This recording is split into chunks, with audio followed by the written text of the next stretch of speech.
public and seen two people being super intimate with each other and thought, really?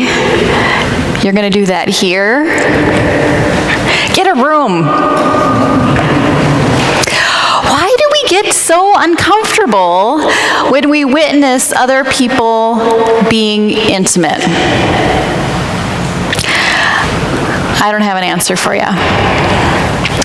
But I wonder if that's part of what's going on here with Judas. As maybe he's just really uncomfortable with Mary's public display of affection, PDA.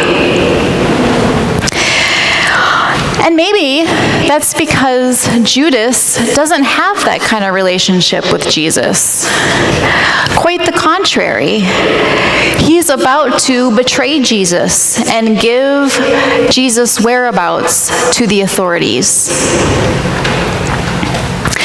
That type of decision isn't made overnight. Perhaps it started with some disappointment about what Jesus was able to accomplish. Sure, he did a little healing here and there, but he didn't overthrow the Roman Empire. He didn't even seem to be trying. Or maybe Judas didn't agree with some decisions that Jesus made. Maybe he let small things fester until he was bitter and resentful. My guess is that Judas had been distancing himself from Jesus for a while, still hanging out with him and the disciples, but guarding his heart. I'm thinking it probably didn't matter what happened at that dinner party. Judas was going to find something that wasn't right, something that he didn't agree with.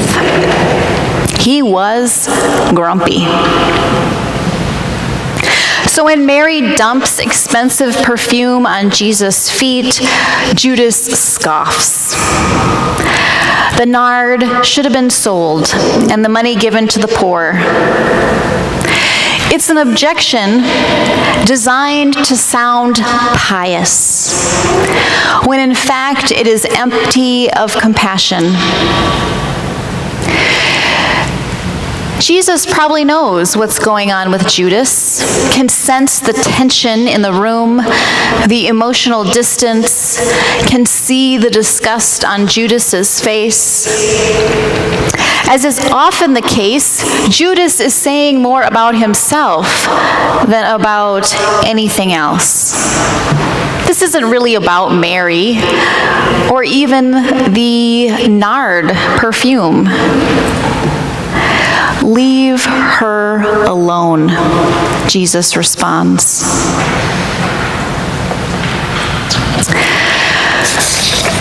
Mary is coming from a totally different place. Jesus has exceeded her wildest expectations. He brought her brother back from the dead. She is swimming in gratitude. She and her sister have thrown a dinner party for Jesus. Their newly restored brother is at the table with them.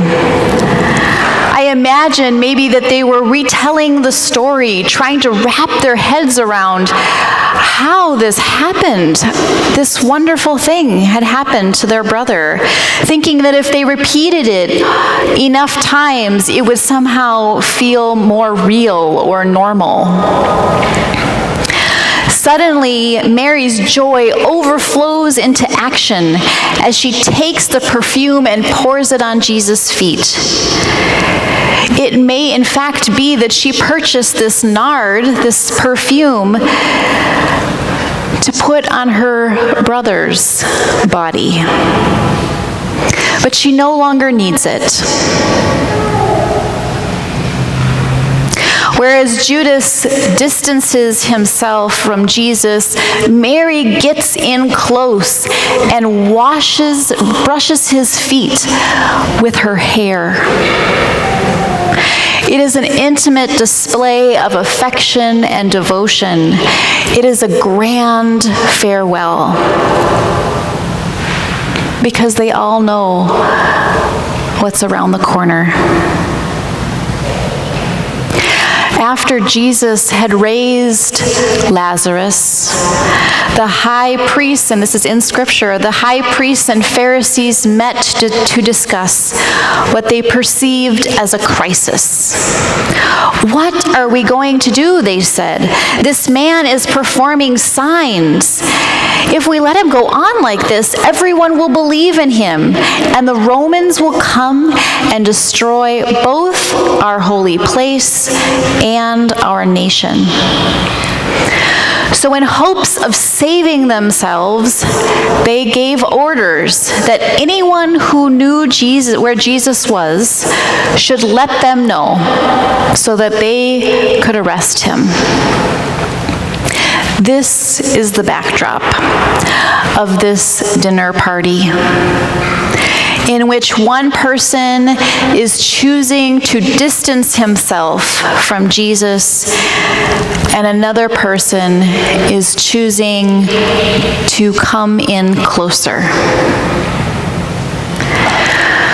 This is the backdrop of the next couple weeks for us. We will each get to decide how close we are willing to get to Jesus and his suffering. We each get to decide how much we will guard our hearts when death comes close, and how much we will lean in. Those who draw close will discover again and for the first time that this is how God brings about a new thing. It is through the pain and loss of Good Friday that we come to the joy and new life of Easter. This is the way in the wilderness. This is the river in the desert. Amen.